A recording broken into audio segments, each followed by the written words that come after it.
Subscribe Mzee wa Jimbo TV, sauti ya mpiga kura.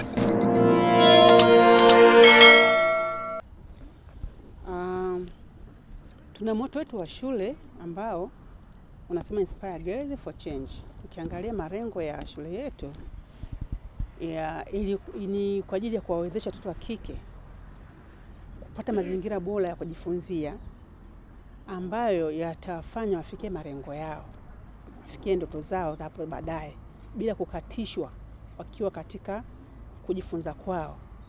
Kwa hiyo tumeweka moto hiyo kwa lengo la kuhamasisha hao wanafunzi kufanya mabadiliko baadaye, wakawe mama bora na viongozi bora ambao wataweza kusaidia taifa letu likiwa na maadili mema. Tunajua kwamba mwanamke ndio mama wa familia, ndio pia analea familia ikiwa na maadili mema, lakini pia ikiwa na mcha Mungu. Kwa hiyo tunawafundisha mambo mbalimbali ya kimalezi hapa.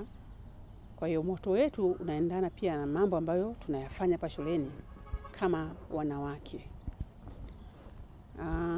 Tuna miradi mbalimbali ambayo tunaifanya toka tumefika. Tuna miradi ya duka la shule tunalo, ambapo wanafunzi wote wanapata huduma zao hapa. Kila wanachokihitaji wanahudumiwa shuleni, kwa sababu moja ya sifa ya hapa, wanafunzi haruhusiwi kutoka nje ya maeneo haya ya shule kwa ajili ya usalama. Kwa hiyo wanabaki shuleni kwa kila kitu. Kwa hiyo huduma zote wanazipata. Lakini pia tuna mradi wa maandazi kwa wanafunzi, na siku nyingine ambapo wanafunzi hataki kunywa uji na nini, anapata maandazi yake kama kawaida. Lakini pia tuna shamba la migomba.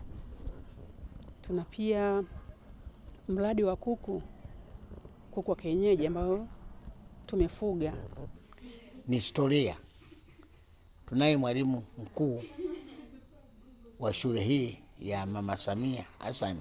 Ni mtoto mdogo sana, lakini anaiendesha shule hii utadhani yupo labda ametokea labda London ama Uingereza. Sifa anaiweza kuambia vizuri na watoto kuwaweka vizuri. Na haijatokea watoto hata siku moja wakayumba ama wakasikitika ama wakatoa lugha mbaya kwa huyu mwalimu. Ni historia.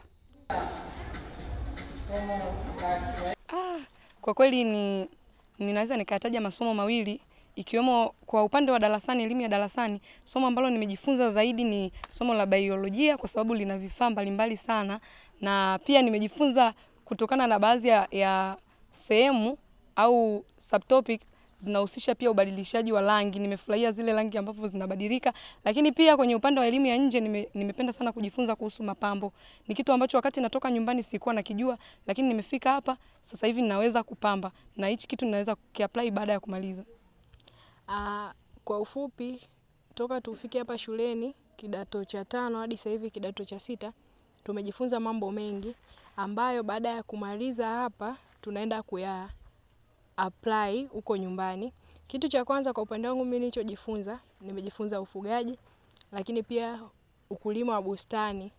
Lakini pia kwa upande mwingine tumejifunza namna ya kutunza mazingira kwa kupanda maua na kuandaa bustani. Nadhani hata mwenyewe umejionea shule yetu mazingira yake ni bora. Kwa mimi na mipango ya kuwa daktari wa wanawake, gynecologist. Ikitokea nimefaulu na wishi sana nikasomee medical doctor, then ni specialize kuwa daktari wa wanawake. Mlipokeaje ile kauli kwamba mnatakiwa kusoma pia na VETA kujifunza mambo mbalimbali, au ni mambo hayo ambayo hapa mmejifunza? Kwa upande wangu mimi naona ni jambo zuri, kwa sababu tusitegemee tu kwenye ajira, kwa sababu VETA tutajifunza vitu vingi ambavyo vitatuwezesha kujiajiri hata sisi wenyewe. Kwa upande wangu mimi nimelipokea positively. Katika kuikompea shule hii na shule nilotokea, kuna vitu vingi ambavyo nimejifunza tofauti na kule ambako nimetoka. Mfano, nimejifunza sana kutunza mazingira, kwa sababu kule kwetu tulikuwa hatuna hii desturi ya kupanda miti au maua au bustani. Ila nimefika hapa nimejifunza kupanda miti, maua na hata pia ufugaji. Kwa upande wangu naweza kusema sana, ninaweza nikatofautisha kwenye swala la usafi. Shule niliyotoka mimi sawa usafi ulikuwepo, lakini ulikuwa sio usafi kama ambao nimekuta mahali hapa. Ni kitu ambacho yani nimekuja kushangaa, tunafanya usafi mpaka unasema yes, tunamwandaa binti ambaye atakuja kuilea familia baadaye na kuweza kutengeneza mazingira nyumbani mwenyewe, usafi wake binafsi.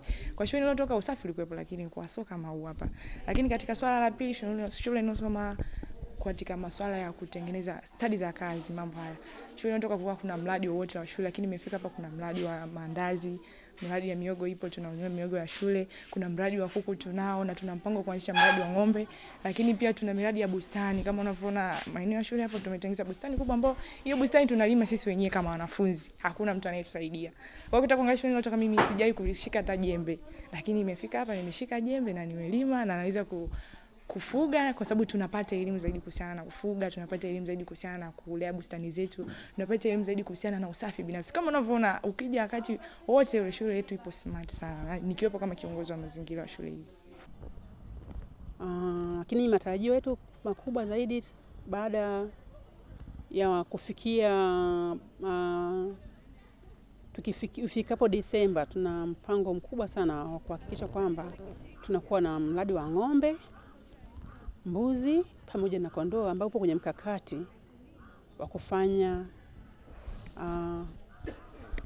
tuko kwenye mkakati wa kufanya manunuzi mwezi Julai baada ya kufungua shule wanafunzi. Lakini pia tuna mpango wa kufanya miradi mingi zaidi ya hiyo ambayo ipo.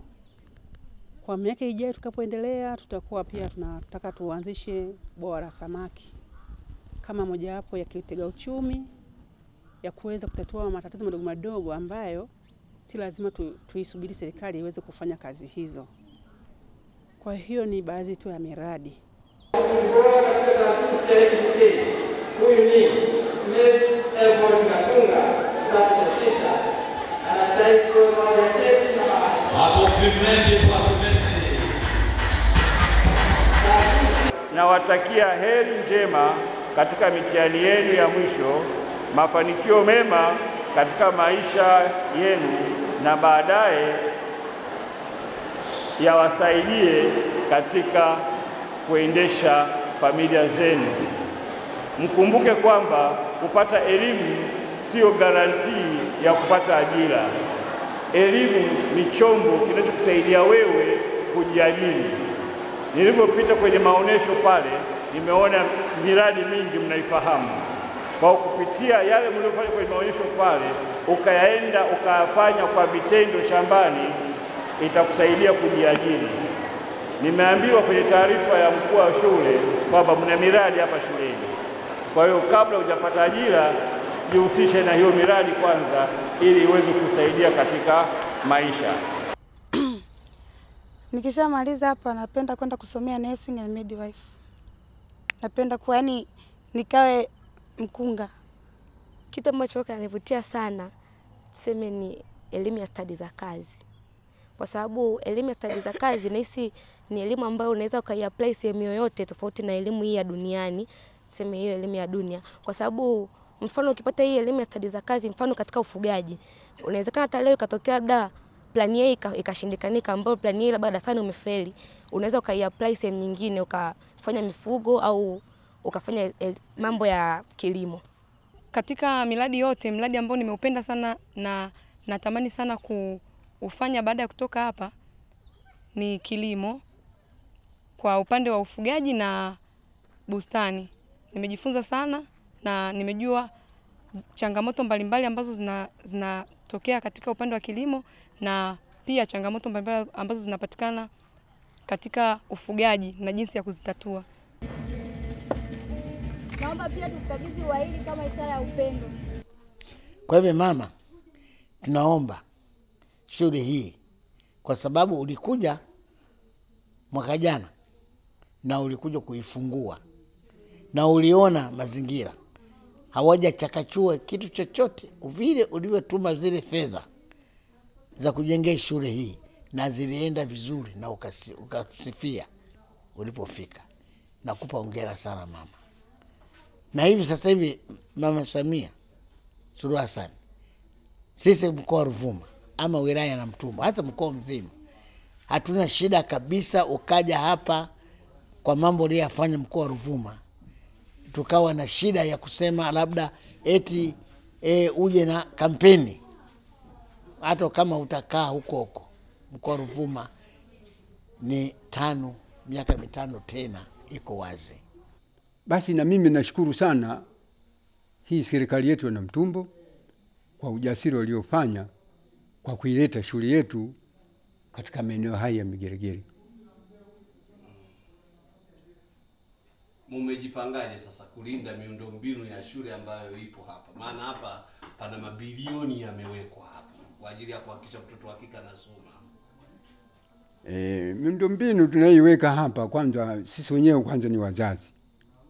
Tunataka tushirikiane na huyu mwalimu ili tuwe naye jirani sana kwa kuwaweka hawa watoto wawe wana mazingira mazuri.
Rais alitembelea hapa. Ni kitu gani ambacho kilibadilika kutokana na rais kufanya ziara kwenye shule yetu? Baada ya rais kuja kufanya ziara katika shule yetu, kumeleta mabadiliko makubwa mengi sana. Kwanza kwa upande wa walimu. Baada ya Mheshimiwa Rais kufika katika shule yetu, wako wampata ari mmoja mpya sana katika kuongeza juhudi katika kufanya kazi, wakitambua kwamba Mheshimiwa Rais amefika na amezindua shule yetu, lakini kwa kuzingatia pia hii shule ina jina lake Mheshimiwa Rais. Kwa hiyo kuna jitihada kubwa ambazo walimu wanafanya za kuhakikisha kwamba wanafunzi wanafundishwa vile inavyotakiwa na kuhakikisha kwamba kila mwanafunzi afikie malengo yake ambayo ameyapanga. Kwa hiyo wanafundisha sana muda wa ziada, wakati mwingine usiku wanafundisha sana, wakiangalia kwamba Mheshimiwa Rais alikuja na kwamba yeye na ndoto zake ni kwamba watoto wa kike hawa mwisho wa siku wapate elimu ile inayostahili, elimu bora ambayo itamwezesha mtoto huyu mwisho wa siku kuwa kujitumikia vizuri nchi yake na baadaye kushika madaraka mbalimbali kama wanawake. Kwa hiyo wanajitahidi sana kuwafundisha njia mbalimbali hasa za kiteknolojia hizi ya kisasa, kwa sababu wanajua dunia hii inakoelekea ni kwamba kila mwanafunzi anatakiwa awe na elimu, apate ujuzi fulani unaohusu mambo ya kidigitali. Kwa hiyo walimu wajitahidi sana, na pia kuna mwalimu hapa wa ICT. Kwa kweli niseme tu anawafundisha vizuri sana na anawaelekeza mambo mengi sana yanayohusu teknolojia hapa shuleni kwetu. Lakini kwa upande wa wanafunzi wanajitambua kabisa, na walimu waahidi rais, lakini na sisi pia wanafunzi wametuahidi, na sisi walimu pia wametuahidi kwamba hawataki kuaibisha shule, yani jina la mwalimu na Mheshimiwa Rais Dr. Samia Suluhu Hassan, kwa kuhakikisha kwamba wanafanya vizuri katika masomo yao. Na Mheshimiwa Rais alisema hataki division 4 wala 0 kusikia kwenye shule yetu hii. Kwa hiyo kwa kweli wanafunzi wanaonyesha ile ari ambayo Mheshimiwa Rais alitamka mbele yao. Kwa ukizingatia tu haya masomo ambayo wanafanya, kwa 4 na 0 hapa shuleni kwetu sisi sio kwa O-level, sio kwa A-level, kwa 4 huwa zipatikani. Wakati ambapo nasubiri matokeo, kwa mimi binafsi, kwa sababu napenda sana ujasiriamali, kwa hiyo nahisi baada ya kutoka hapa nitafanya kitu chochote ambacho kinahusiana na ujasiriamali, mfano ufugaji, utengenezaji wa keki, au hivyo kilimo cha bustani za mboga mboga na matunda. Wanafunzi wengi ukija kufuatilia wakiumwa, unakuta wanaumwa labda wanakosa vitamin B na vitamin C, lakini ukija kuangalia kwa hii miradi yetu hapa tunapata mboga, tunapata nini. Kwa inakuwa ni ngumu sana mtu kuumwa vitu kama hivyo, kwa sababu mboga ni rahisi kupata sisi wenyewe. Vitu ambavyo vinatusaidia kwamba tunapunguza gharama ya kuvifuata labda mjini. Hapa tuko kijijini, lakini ni sehemu moja hapo ambapo tunajiona kama tuko mjini. Vitu vingi tunavipata wenyewe hapa. Ujio wa Rais katika shule yetu ulituletea furaha kubwa sana, kwamba ni ngumu wananchi wa Tanzania nzima kuonana face to face na Rais wa Tanzania. Ila kwa upande wetu tuliweza kuonana naye na kaja shuleni kwetu akatuzindulia shule yetu. Kwa hiyo tulihisi furaha sana na tuliona kama ni watu tunaojaliwa sana, tulifurahi. Pia kusoma shule ambayo ni shule ya mama wa taifa ni furaha sana. Sio furaha tu, ila unakuwa na thamani sana katika nchi, kwamba umesoma shule ambayo ilikuwa ni shule ya mama ambaye anaongoza nchi, na unaonekana kwamba una thamani, na hata ukienda mtaani unaweza ukaendeleza na unajaliwa. Kwa hiyo unakuwa kama unaonekana mtu ambaye unaweza kusaidia kutatua matatizo mbalimbali katika jamii. Kitu ambacho najivunia mimi kwa kwanza kumaliza katika hii shule, kwa sababu ni shule kubwa, special, tumejifunza vitu vingi sana, lakini naamini pia hata vizazi vijavyo vitajifunza kupitia sisi, kwa sababu tunaelewa tulikotoka na shule. Unazungumziaje mahusiano ya wanafunzi na walimu wakati mko hapa? Kiukweli tunashukuru Mungu sana. Walimu wetu wametulea kama mabinti zao. Tulikuwa tunaishi kama wazazi na watoto. Hatukujifunza tu darasani, bali walitulea kwa upendo.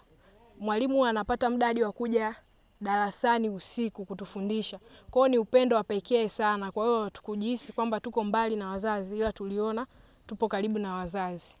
Ushauri wangu mimi kwa serikali, lakini pia kwa wazazi, ni kwamba tunaomba serikali yetu ya Tanzania iongeze shule kama hizi nyingi, hasa maeneo ya vijijini, kwa sababu ukija kuangalia almost watu wengi ambao wanapata madhara, yani kama watu wa kike ambao wanapata madhara wengi na ambao wanakaa vijijini, kwamba yani inakuwa ngumu mtu atembee kilomita 15 aifikie shule. Ndio maana wengi wanakutana na changamoto zile za kubakwa, wengine mara wanakabwa, mwingine umbali unamfanya baki nyumbani, wengine hata vile wakati wa hedhi, yani kubadilisha vile badilishe pedi muda huu inakuwa ni ngumu, kwa inamlazimu yeye abaki nyumbani.